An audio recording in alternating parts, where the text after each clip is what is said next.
वलीद बिन अब्दुल मलिक उमवी के दौरे हुकूमत में मेरे सरकार सल्लल्लाहु ताला अलैहि वसल्लम के रोजे के गिर्द जो दीवार थी वो दीवार गिर गई। और जब वो दीवार गिरी तो बादशाह के हुक्म से दीवार बनाने के लिए फिर से बुनियाद खोदी गई।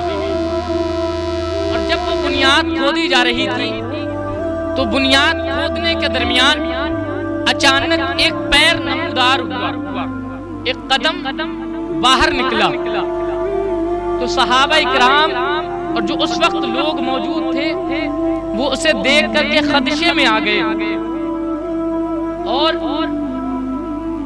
फिर एक सहाबी रसूल को बुलाया गया जिनका नाम हजरत उर्वा बिन जुबैर है। जब उन सहाबी रसूल को बुलाया गया तो उन्होंने उस कदम को देखा तो उन्होंने कहा, ऐ लोगों, ये सरकार का कदम नहीं है, ये हजरत उमर इब्न खत्ताब का कदम है। जो बाद विसाल हजरत उमर इब्न खत्ताब रज़ियल्लाहु ताला अन्हु का कदम जो है वो अपनी मज़ार मुक़द्दस से जाहिर हुआ।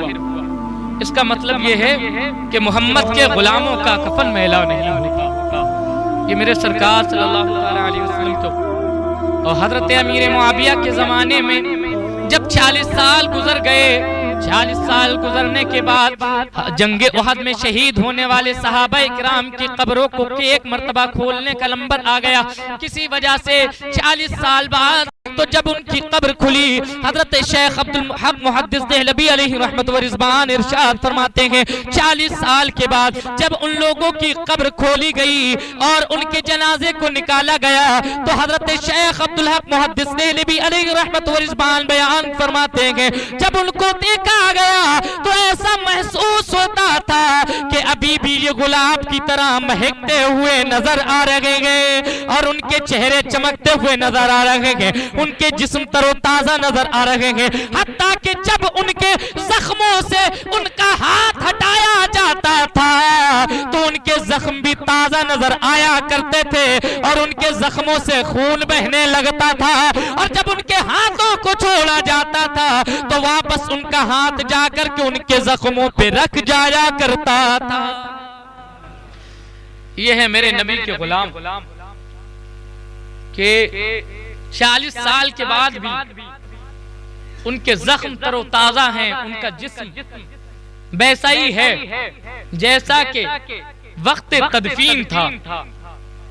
और सुनो, हजरत अमीर मुआविया रज़ियल्लाहु ताला अन्हु ने एक नहर खुतबाई। जब ये नहर चलती चलती चलती चलती शुहदा के कब्रों के करीब से गुजरी तो खोदने वाले खोदते जा रहे हैं, खोदने वाले खोदते जा रहे हैं। अचानक एक कदम जाहिर हुआ और उस कदम में एक कुदाल लगा और जब कुदाल लगा तो उस कदम से खून बहने निकला। जब खून बहने लगा तो लोगों ने उस जनाजे को निकाला तो देखते क्या है, वो जनाजा किसी और का नहीं है, नबी के चचा हजरत हमजा इब्ने अब्दुल मुत्तलिब का है और उनके जिस्म से खून जारी है। फिर मुनादी ने ऐलान किया, ऐ लोगों सुनो, अमीरुल मोमिनीन की नहर आ रही है, तो जिसका अजीज उस नहर के करीब दफन हो तो उन्हें निकाल करके दूसरी जगह मुंतकिल कर दे। चुनांचे एक मुद्दत गुजरने के बाद सहाबा इकराम की कब्रों को खोला जाता और उन्हें निकाल करके दूसरी जगह मुंतकिल किया जाता।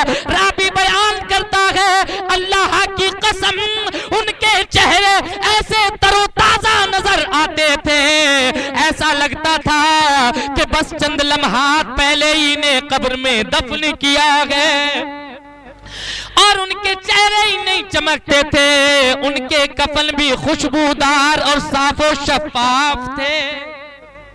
तो हम क्यों न कहें कि ज़मीं मैली नहीं होती, ज़मन मैला नहीं होता, मोहम्मद के गुलामों का कफन मैला नहीं होता, मोहम्मद के गुलामों का कफन मैला नहीं होता। ये मेरे मुस्तफा के गुलाम हैं, मैं उनकी बातें नहीं करता। आजकल जिनको तुमने पीर बना रखा है, मैं उनकी बातें नहीं कर सकता। आजकल जो लोग बज़ाहिर तो औलिया का लिबादा ओढ़े हुए हैं, लेकिन अंदर से शरीयत से बड़े दूर हैं, मैं उनकी बात करता हूँ। जो अल्लाह के हो जाया करते हैं, मैं उनकी बात करता हूँ। जो मुस्तफा के हो जाया करते हैं, मैं उनकी बात करता हूँ। जो सरकार के पैरोकार हो जाया करते हैं, जो मुस्तफा का हो जाता है, ये जमीन तो क्या पूरी कायनात भी उनका कुछ नहीं बिगाड़ सकती है। हत्ता कि ये मिट्टी उनको भी आलूदा नहीं करती और उनके कफन को भी आलूदा नहीं करती है। तो हम क्यों न कहें कि मोहम्मद के गुलामों का कफन मैला नहीं होता। मोहम्मद के गुलामों का कफन मैला नहीं होता। ज़मीं मैली नहीं होती, ज़मन मैला नहीं होता। हज़रात और सुनो, हज़रत तलहा बिन उबैदुल्लाह रज़ियल्लाहु ताला अन्हु को शहादत के बाद बसरा के करीब दफन कर दिया गया। और बसरा के करीब दफन करने के बाद उनकी कब्र चूंकि निचली जगह में थी, उनकी कब्र नशेब की जगह में थी। हत्ता कि जब बरसात ज्यादा होती, जब सैलाब आता, जब पानी ज्यादा इकट्ठा होता, तो उनकी कब्र में पानी जाने लगता, उनकी कब्र में पानी जाने लगता। हत्ता कि उनकी कब्र पानी के नीचे डूब जाती।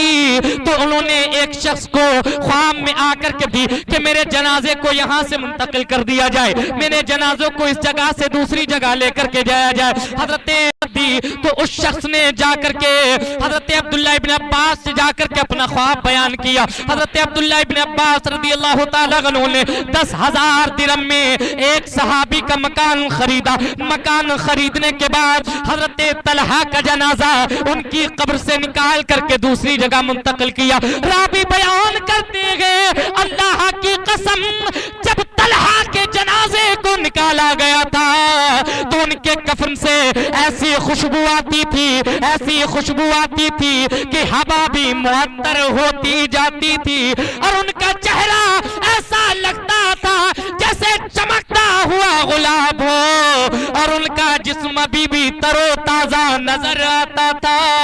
तो हम क्यों ना कहें कि मोहम्मद के गुलामों का कफन मैला नहीं होता। मोहम्मद के गुलामों का कफन मैला नहीं